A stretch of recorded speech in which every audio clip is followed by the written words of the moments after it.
안녕하세요. 오늘은 왠지 모르게 더욱더 탁 트인 공간이 보이는데요. 여기는 포천시의 대표, 포천시 시정으로 지정되어 있는 대군정이라는 곳에 와 있습니다. 대군정은 보이시는 것처럼 4관역, 4관역으로 보이고요. 오늘은 하늘의 구름도 우리 화면 안에 예쁘게 보이고 있습니다. 산 중턱에 위치하고 있어서 요즘 한낮에 굉장히 더운데 지금 벌써 이렇게 시원한 바람이 선들선들 부는 게 조금씩 가을로 다가가고 있는 것 같습니다. 대군정은 시정으로 지정되어 있을 만큼 현재 전국대회를 유치할 수 있는 모든 조건이 다 갖추어져 있는 곳이에요. 그래서 이제 포천에서 전국대회가 열리게 되면 이 대군정에서 열릴 수 있을 거라는 앞으로의 기대감을 가지고 포천시의 궁도에 관심 있는 많은 분들이 함께해서 포천의 이름을 널리 떨칠 수 있는 시기가 됐으면 하는 바람을 가져봅니다. 오늘은 신사가 배우는 차례, 궁도의 교범 두 번째 시간으로서 신사가 이제 배우는 과정을 하나씩 짚어보는 시간을 가질 텐데요. 지난 시간에 이어서 같이 배우는 과정에서 신사라고 함은 정에 입정한 지 얼마 되지 않은 사람들, 그 기간이 정해져 있지는 않지만 저는 이제 화를 내기 시작한 지 2년이 좀 채 안 됐는데요. 저 역시 신사라서 궁도의 교범 시간은 조금 더 귀 기울이고 관심 있게 바라보았습니다. 제가 지금까지 배우고 익힌 것들을 함께 나누는 시간 만들어 보도록 하겠습니다. 일단 첫 번째, 화를 내면서 좌궁, 우궁, 그러니까 좌측손으로 화를 내는 사람, 우측손으로 화를 내는 사람, 좌우궁을 막론하고 제일 처음 기본은 관역 아래에서 끝을 정면으로 향하여 두 발을 비정비팔로 벌려 선다. 가 첫 번째 과정입니다. 이때 얼굴과 이마도 관역과 정면으로 향해야 합니다. 턱을 준팔, 겨드랑이 아래까지 끌어들일 정도로 턱을 어깨 쪽에 묻어줘야 정확하게 활이 나가는데 방해가 되지 않는다는 거 말씀드리겠습니다. 두 번째, 어깨에 보통 우리는 죽이라는 말을 많이 쓰는데요. 어깨에 힘이 들어가면 화살을 적중시키기가 어렵다. 이것은 활을 걸을 때 앞쪽에 힘이 들어가면 만작하여, 만작이라는 말은 활을 가득 찰 만자거든요. 끝까지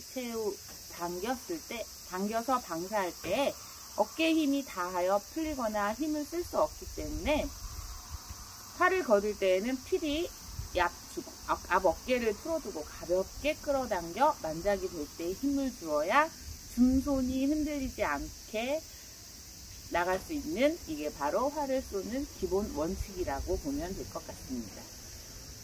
세 번째, 화살이 한 배를 얻어야 관역에 적중을 많이 한다 라고 되어 있는데요. 한 배라는 것은 화살이 좌우측 편차와 관계없이 관역이 서 있는 곳까지 화살이 가는 것을 말합니다. 활을 거둘 때는 중손을, 우궁은 오른편 눈과 좌궁은 왼편 눈 정면 높이까지 바로 끌어들이는 것이 앞쪽을 쌓아서 끄는 것라고 볼 수 있고요. 이와 같이 하지 않으면 중손이 빠지거나 중손이 바깥쪽, 즉 뒤로 가는 것이 되기 쉽기 때문에 이렇게 오른편 눈과 왼편 눈, 정면 높이까지 끌어들여야 된다는 걸 말씀드리겠습니다. 화살이 나갈 때는 반드시 가슴통이 벌려지면서 방사가 되어야 합니다. 가슴이 웅크리고 나가면 내가 원하는 거리만큼 갈 수도 없을 뿐만 아니라 가슴을 펴는 운동으로서 이게 좀 전신 운동의 효과를 여기서 나타낼 수 있지 않을까 생각이 듭니다. 또 화살이 만작이 되어 방사하는 순간에 조금씩 잡아당기면서 방사가 되어야 한다고 해요. 그렇게 하지 않으면 만작한 상태에서 온 힘을 다하여 이렇게 멈추고 있다가 방사를 하면 깍지손이 딸려 들어가면서 방사가 되기 쉬우므로 내가 원하는 만작이 됐다 해도 만작이 유지되지 않은 상태에서 방사가 되기 때문에 내가 원하는 거리만큼 가주지 않는다는 것도 유념해 주셔야 되는 부분이에요. 그러니까 화살을 당겨서 방사를 하기 전까지는 끝까지 줌손은 밀고 깍지손은 당기듯이 한 상태에서 방사를 시켜야 한다는 거 말씀을 드릴게요. 지금 이론적으로 계속 말씀을 드리고는 있으나 실제로 해보면 그게 더 가까이 와닿을 거예요. 근데 이렇게 말로만 들으면 사실 이론과 실제는 항상 다 차이가 있는 법이니까 지금은 이론 과정 시간이니까 좀 양해를 말씀을 구하고요. 이제 빨리 코로나 상황이 안정이 되고 여러분들 직접 뵙고 말씀드리는 시간이 빨리 왔으면 하는 게 진심으로 바람입니다. 그리고 7번째, 활을 거둘 때는 앞과 뒤를 높이 치켜드는 것이 좋다고 합니다. 만약 앞쪽을 내리밀고 뒤를 낮추어서 당기면 활줄이 낮아지고 영축이 많이 난다고 하는데, 영축은 지난 시간에도 말씀드렸듯이 일정하지 않다는 걸 말하는 거예요. 화살이 어느 땐 많이 가거나 어느 땐 더 조금 나가는 거. 그러니까 제가 지금도 신사이기 때문에 종종 그런 일이 많이 생기는데, 그렇게 되면 관역에 적중시키기가 어렵다는 그런 또 교보말에 설명이 되어 있습니다. 방사할 때 화살 기치, 줌손, 제가 지금 확인이 되시나요? 엄지손에 테이핑을 하고 있어요. 제 양손 엄지가 아주 상태가 메롱이에요. 그 활을 쏘는 게 너무 재밌어서 열심히 하다 보니, 또는 무언가 잘못된 자세가 있기 때문에 이런 현상이 나타나겠죠. 왼손 엄지손가락을 이렇게 화살깃이 잘 훑고 나가는 수가 있는데, 그 원인을 찾아보니 방사할 때 줌손을 흩어지었을 때, 또는 낮게 끌었을 때, 또는 시위에 절피를 낮게 감았을 때, 이런 여러가지 이유 때문에 손을 훑게 되는데, 저도 아직 내 손을 훑는 명확한 원인은 찾지 아직 못했어요. 아직 교정이 돼야 할 부분인 것 같습니다. 그리고 또 다른 부작용이라고 해야 될까요? 방사할 때 시위가 줌팔을 치는 경우가 있습니다. 그 줌팔을 친다는 건 아마 양궁 선수들이 팔에다가 이렇게 보호대를 차는 걸 보신 적이 있으실 것 같아요. 마찬가지로 국궁도 시위를 잘못 놓으면 이 팔뚝이 정말 새까맣게 멍이 들어요. 제가 신사인 지금도 가끔 정신 못 차리면 가끔 맞기는 하는데, 종종 자주 맞아서 팔뚝이 마치 뽕 맞은 사람처럼 멍이 들고는 합니다. 이것도 교보말의 원인을 찾아보니 줌손을 정확하게 쥐지 못하고 제껴쥐었을 때, 그러니까 줌은 흘려잡기를 해야 한다고 하는데, 흘려잡기를 제대로 못하고 이렇게 손목이 안으로 들어왔을 때 제일 많이 그런 현상이 일어나는 것 같고요. 그리고 항상 제일 중요한 건 왼손과 오른손의 밸런스라고 하죠. 그 밸런스가 정확히 맞아야 화살이 정확한 위치로 가는데, 그 밸런스가 맞지 않고 줌 깍지손은 무르고 줌손은 셌을 때, 그럴 때 그 팔뚝을 치는 경우가 종종 있습니다. 그리고 시위가 너무 길어서 좀 이렇게 탄력이 없을 때 종종 그 팔뚝을 칠 수 있다고 하네요. 그리고 또 이제 다음으로 넘어가서 방사할 때 단지 팔뚝뿐만이 아니라 뺨을 치거나 귀를 치는 경우도 있는데, 이것도 그 잘못된 자세 때문에 일어나는 일이겠죠. 근데 신사인 저 역시 최근에는 맞아본 적이 없는데, 가끔 어설픈 자세로 정성스럽게, 그러니까 정신이 좀 흐트러진 상태에서 화를 낼 때 보면 가끔 이 뺨을 시위에 맞아서 이 뺨도 새카맣게 멍이 든 경험이 있어서, 이 원인도 찾아보니 뭐 다양한 원인이 있지만 줌손, 그러니까 제 자세가 흐트러졌다는 게 명확하게 제가 이제 어디가 아픈 상황이 생기면 그게 정확하게 맞는 것 같습니다. 줌손을 제껴쥐었을 때, 또는 이것도 마찬가지로 깍지손이 힘이 없거나 등손을 너무 세게 밀었을 때 다양한 원인이 나타나는데요. 최근에, 한 작년쯤인가요? 제가 이렇게 볼은 멍들고, 팔은 시커멓게 멍들고, 이렇게 다니니, 같이 사는 가족이 어디 가서 싸움을 하고 다니냐면서 되게 웃고 비아냥거리는 시절이 있었어요. 그게 계기가 돼서 같이 사는 가족도 함께 화를 배우게 된 시점이 되지 않았나 싶습니다.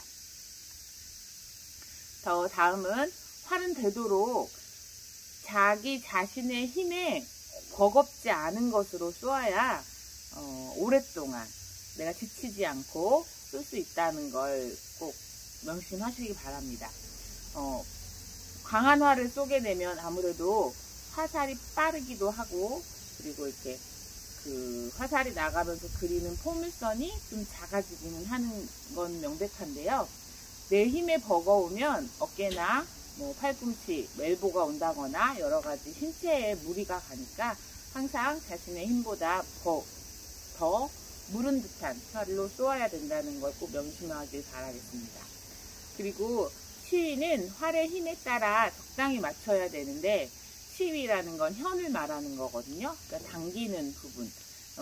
맞춰야 하는데 앞이 둥글고 뒤를 바짝 당기는 경우는 시위가 평평한 듯 해야 하는데 뭔가 잘못된 거죠.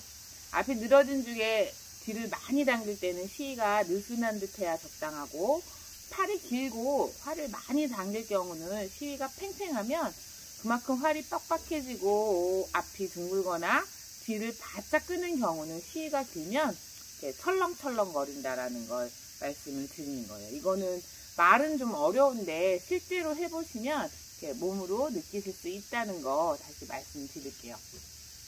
또 한번 활을 쏠 때는 제일 중요한 건 자세, 기본적인 자세를 100번, 1000번을 말해도 쏘는 순간에 다 이렇게 망각을 하는 경우가 굉장히 많아요. 항상 자기만의 루틴을 어떻게든 만들어 가야 일정한 시수가 나오게 될 텐데요. 제일 중요한 건 자기 호흡 조절도 본인 스스로만 할 수 있는 거니까 마음을 차분하게 하고 호흡이 평온해지도록 안정시킨 다음에 만작을 해서 끌어당겨야 한다는 걸 되게 중요하게 다시 말씀드리고 싶습니다. 지금까지 우리가 지금까지 전래되어 온 각 궁술의 교범에 대해서 대략적으로 살펴보았는데요. 이런 내용을 좀 더 함축적이고 간략하게 나타낸 것이 바로 얼마 전에 말씀드렸던 직궁제 원칙이라고 할 수 있습니다.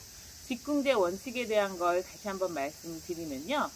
선관지형 후찰풍세. 먼저 내가 화를 내는 지형을 살피고 바람을 읽고 비정비팔 흉허복실.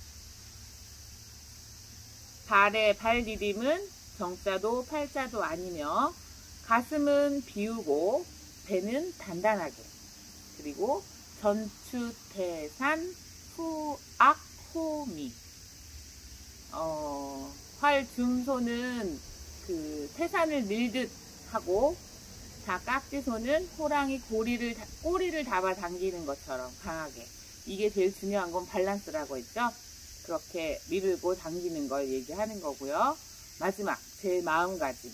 발이부중 반구제기.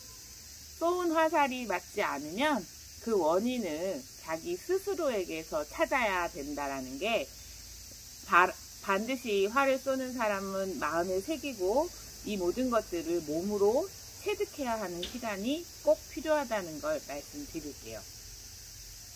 여기까지 우리 궁술의 교범에 대한 시간을 마무리할 건데요. 점점 저녁이 깊어가면서 지금 주변에는 매미들이 찌르르 굉장히 많이 울고 있어요. 이제 여름의 끝자락이라 그런 듯 하게 느꼈습니다. 그리고 지금 기온도 30도가 넘지 않는, 어떻게 보면 좀 선선해지고 있는 밤이 돼가고 있습니다. 여러분들도 건강하게 마지막까지 이 여름 즐기시기 바라고요. 머지않아 다가올 가을엔 얼굴 뵙고 대면으로 화를 직접 쏘아보는 시간들을 가지면서 지금까지 정리했던 이론들을 몸으로 체득하는 시간들을 만들 수 있었으면 하는 게 가장 큰 바람입니다. 오늘은 여기까지 마무리하고, 여기는 대군정이었습니다. 대군정도 한번 습사를 올 수 있는 기회들이 이루어졌으면 하는 게, 얼른 나아져라 하는 게 제 마음입니다. 이 마음이 같이 통하면 모두가 안전하게 코로나를 이길 수 있을 거라고 믿습니다. 오늘도 감사합니다.